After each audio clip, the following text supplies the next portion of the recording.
Morning people. Okay, got an absolute classic for you this morning. Something simple, take it with a pinch of salt. The ground we walk on is not stable. Everything can be questioned. There's no certainty. And the reason I say that is because, and I can demonstrate it by showing the complete paradoxical nature of life and everything. So everything, everywhere, anything, anywhere has got two truths coexisting, two opposing truths. This all depends on the notion of truth and what it is. And without realising, we probably engaged in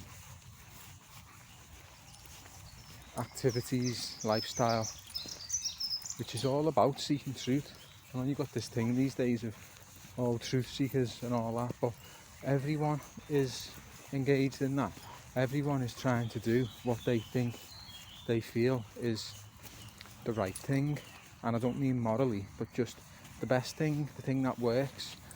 So that's how truth is demonstrated, isn't it? You know, if it's applicable, if something works, whether it's, well, this diet works for me because I want to lose weight or stay healthy.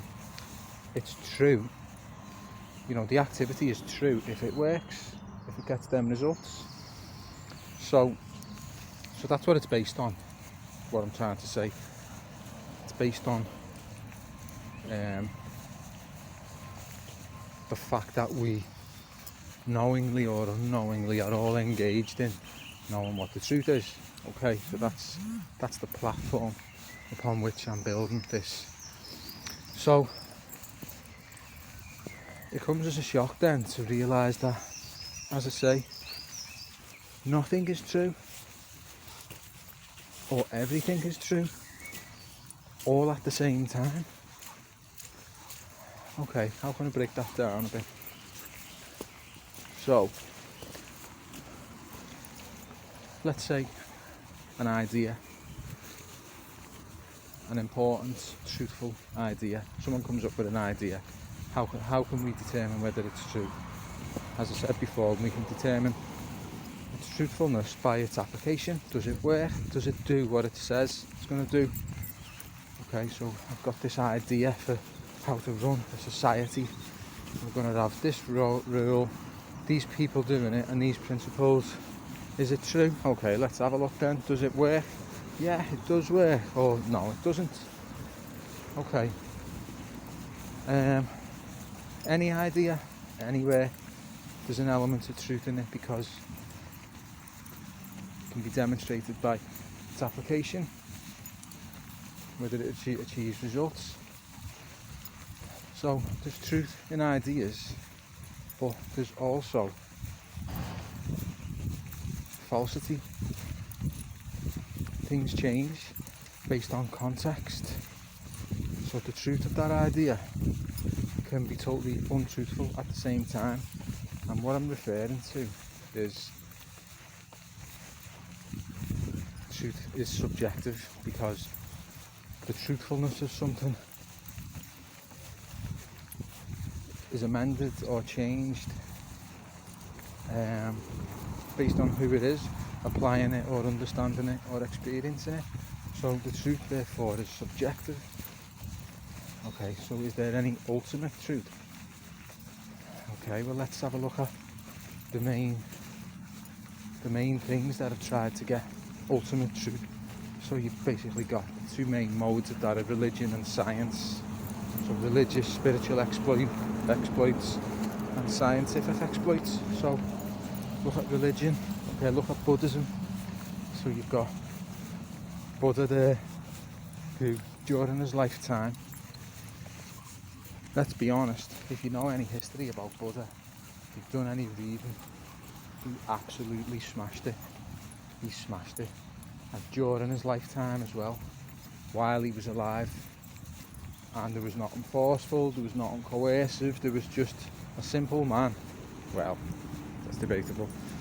A man who just tried to go for the truth, tried to understand the nature of suffering and to come up with a body of working knowledge and principles that could overcome this universal human experience of suffering and how to go about it. So that was his quest.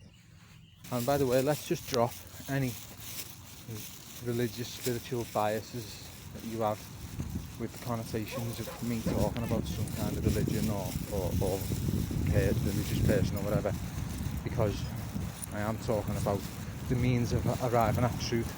So just let's go with that for now. So anyway, so Buddha's got involved in that quest, that pursuit, and during his lifetime he smashed it. He got there, he arrived at principles which ultimately translated to anyone who cared to question, criticise, take him up on it. And village by village, borough by borough, city by city, his word became, it was the word. It was like, this man speaks truth. People could apply it. People could do it for themselves. People could find a path out of suffering. People resonated on a deep level with what he said. Okay, so that's besides the point. The point I'm going to make is, his thing has lasted 2,500 years. So he's obviously done something decent. But for all his knowledge, wisdom, even if we were going to say, wow, look how much you can demonstrate the truth in what he was doing and saying by how many people got into it at the time and how many since, there still existed subjectivity around it, and still does, and that can be proven by the rather funny thing that took place when he died. So his two main aides, his two main brothers, who were by his side all of the time throughout all of his greatest exploits, his two main men who understood everything, digested everything, looked after him, done whatever they done.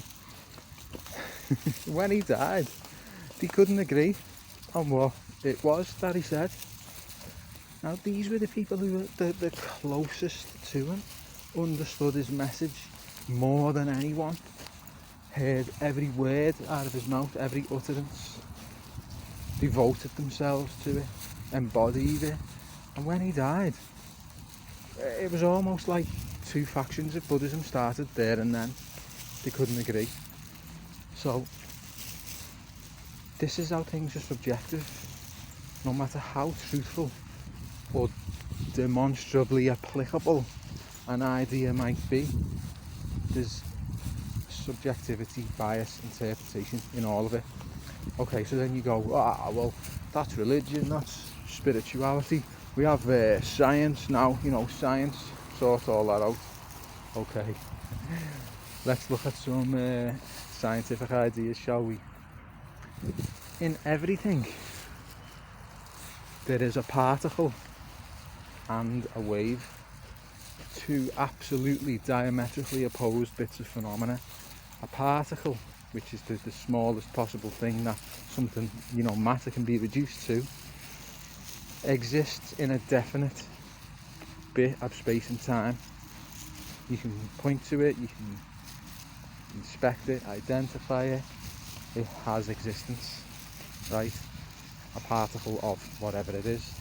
At the same time, that particle also exists as a waveform. Now a waveform is something that exists in more places than one. It doesn't hold a place in space and time. It's untraceable, almost. And matter, they say, fluctuates between wave and particle all the time. So it's like, and a wave can be seen as the potential for existence, whereas a particle can be seen as definitive existence. So the very nature of everything, what it can be reduced to, shows that actual discrepancy between something that's true and here and right, and but then not at the same time. So everything, so that is in everything. And then you've got, like, you know, science as a body itself, a truth-seeking enterprise itself. You know, you can say, you know, all that other stuff, it's just subjectivity. You're just talking about subjectivity there and interpretation. You know, anyone can interpret something differently. Something that isn't scientific and objective. Okay, look at what science is doing with every experiment, with every determination of truth and information. It changes the body of knowledge. The body of science is constantly amended, it's constantly changing. And not only that, it only arrives at these further truths, these further amendments, through expert scientists disagreeing with each other, putting forward information which directly contradicts that of its peers. So science itself, the scientific enterprise, is one of complete and utter disagreement. No body of knowledge, no new system of understanding stays the same. It's constantly changing, constantly shifting, constantly being interpreted differently, constantly seen in a different context. That's what it is. It comes back to context. So, folks, like, nothing is what it seems. There's no... Life is paradoxical. No one's got the truth. There's no ultimate truth. No one can talk on videos like they know what they're talking about. Oh, I'm well aware of it, folks. I'm well aware. No one knows. Nothing's real. Okay, look. There can be two, but also one at the same time. I'm being a bit provocative there with nothing's truthful. Two and one, yin and yang, they make up one. The two opposing forces, duality, dual opposites, polar opposites make up one thing. So maybe I'll get into that another time. It's a lovely day, folks. Get out and have a bash. See you soon.